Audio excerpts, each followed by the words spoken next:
नमस्कार, आप देख रहे हैं आरपीडी न्यूज चैनल। बांसवाड़ा जिले की पंचायत समिति कुशलगढ़ की उंकाला लैंप्स के नवनिर्वाचित अध्यक्ष मोहनलाल डामोर से आरपीडी न्यूज टीम ने लैंप्स से संबंधित विशेष बातचीत की।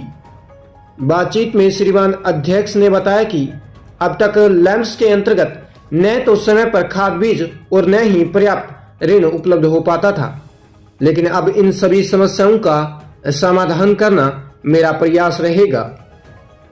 तो आइए जानते हैं आरपीडी न्यूज विशेष बातचीत में बिरबल कड़वा के साथ अध्यक्ष मोहनलाल डामोर के विचारों को। आरपीडी न्यूज से मैं बिरबल कड़वा और आज हम पहुंचे हैं उंकाला लैंप्स के जो नवनिर्वाचित अध्यक्ष हैं, उनसे करते हैं बातचीत कि इनके क्या एजेंडे रहे, क्या मुद्दे रहे। गांव के लोगों ने इन्हें मान सम्मान दिया है। मोहनलाल जी हमारे साथ है जो निर्विरोध अध्यक्ष बने हैं। अब इनके क्या विचार हैं तो जानते हैं। मोहनलाल जी, सबसे पहले बहुत बहुत बधाई हो आपको मीडिया परिवार की तरफ से। ठीक, मेरा नाम मोहनलाल डामोर है। जी जी जी। लैंप्स उकाला। जी जी। और मैं नवनिर्वाचित अध्यक्ष के रूप में निर्विरोध चुना गया हूँ। जी जी जी। और हमारे 3 पंचायत लगती है, वसोनी, बिल्लीपाड़ा और उकाला। जी। तो मोहनलाल जी, पहले भी किसी पद पे या सामाजिक सरोकार या कोई ऐसा कोई पद रहा आपके पास? नहीं, कोई पद मेरे पास पहले नहीं रहा। जी जी। पार्टी लेवल में कोई? पार्टी लेवल में मैं वैसे ही मैं काम करता रहा। मैं सक्रिय कार्यकर्ता? सक्रिय कार्यकर्ता। पार्टी के हिसाब से काम भी अच्छा मैं मेरे हिसाब से किया और पार्टी वालों का साथ भी दिया। जी जी। तो कौन सी पार्टी से बिलोंग करते हैं? मैं कांग्रेस पार्टी से कार्यकर्ता हूँ। जी जी जी। तो कांग्रेस की विचारधारा अच्छी लगती है आपको? अच्छी लगती है। जी जी। तो अब लैंप्स के निर्विरोध अध्यक्ष बने, इसमें तो सभी थे, बीजेपी, कांग्रेस? नहीं, लेकिन वो क्या, मेरे ऊपर विश्वास था। जी जी। विश्वास के हिसाब से कार्यकर्ताओं ने और पार्टी वालों ने और टोटल पार्टी पक्ष वालों ने भी मेरा साथ दिया। ये जी जी। आदमी के हिसाब से आदमी अच्छा काम करेगा तो ठीक है, नहीं तो मेरे को भी वो निकाल देंगे फिर। जी जी। तो अभी क्या एजेंडे है, क्या मुद्दे, अपने लैंप्स की क्या हालात है वर्तमान में? अगर उकाला की बात करते हैं तो यहाँ किस प्रकार की व्यवस्थाएं हैं और सरकार से क्या मांग करते हैं? देखो, हमारे पहले लैंप्स में टाइम पे खाद नहीं आ रहा था। जी जी। टाइम पे खाद भी नहीं आ रहा था, बीज कुछ भी। उसके बाद में जो सदस्य है उनके लिए जो लैंप्स वो देते सहायता राशि, वो भी नहीं मिल रही थी। जी जी। और लोन भी नहीं मिल रहा था, उसकी भी हम आगे कोशिश करेंगे। टाइम पे खाद भी लाएंगे। जी जी। और कैसे भी करके आगे भी हम कोशिश करेंगे। तो सर, वर्तमान में जो अपन बात करते हैं, खाद की बहुत बड़ी किल्लत रहती है, जैसे फसल का पकाव होता है, उसको लेके क्या कहेंगे? उसको लेके हमारे क्या है, खाद की तो बहुत समस्या आती रहती है, अभी भी। इसके बाद में जो रबी और खरीफ की फसल में भी टाइम पे हमको खाद नहीं मिल रहा था। जी जी। और मिलता था तो अन्य काला बाजार में कोई भी सेक्रेटरी है या कोई भी या कैसे भी यहाँ से नहीं आ रहा था, वैसे पता नहीं है, लेकिन वो उसके लिए भी हम कुल मिला के बात ये है कि लैंप्स में नहीं पहुँचता था। प्राइवेट डीलरों के पास पहुँचा। हाँ, प्राइवेट डीलरों के पास, दुकानों पे भी वो बेच सकते थे। उसके लिए भी हम बराबर ध्यान देंगे। जी जी। और खुद भी काम करने के लिए तैयार हैं। जी जी। किसानों की अगर बात आती है तो किसान, वैसे देखा जाए तो लैंप्स है किसानों का मंदिर है। हाँ। लेकिन हकीकत कुछ और बयां करती है।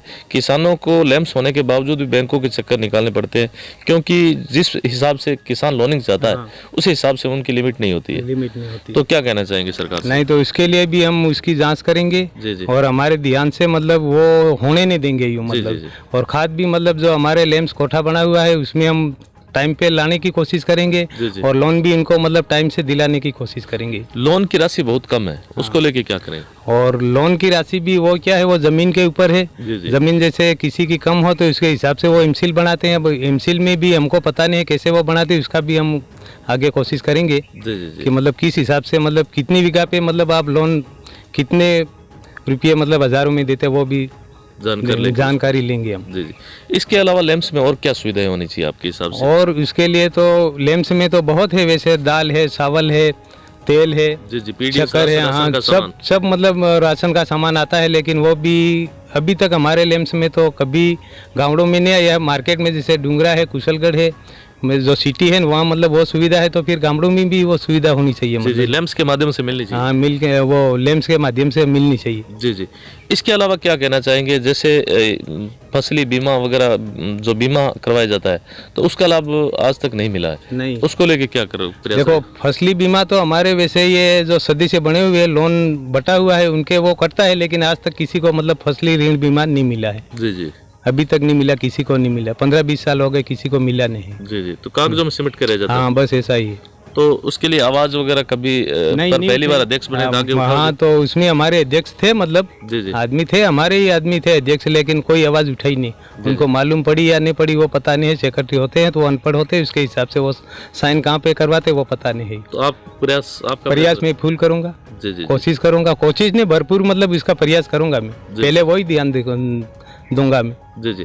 वैसे देखा जाए तो लैम्प्स के अंदर मिनी बैंक की सुविधा भी होती है। हाँ, होती तो है। आपके यहाँ किस प्रकार की सुविधा? नहीं, हमारे मिनी बैंक वैसे सुविधा है, कुशलगढ़ हमको जाना पड़ता है जी। और वहाँ से वो कोऑपरेटिव बैंक है, वहाँ ही सब काम होता है। तो मिनी बैंक यहाँ लैम्प्स में तो अब आज तक नहीं देखी है। होनी चाहिए। हाँ, होनी चाहिए, मतलब ये। जी। इसके अलावा क्या कहना चाहेंगे? वर्तमान सरकार, अब राजस्थान सरकार का अपने जो बजट प्रस्तुत हुआ उसको लेके क्या कहना चाहिए? देखो, वर्तमान किसानों के लिए वो बजट कैसा रहा? हाँ, किसानों के लिए बजट वैसे तो बहुत बढ़िया रहा। जी।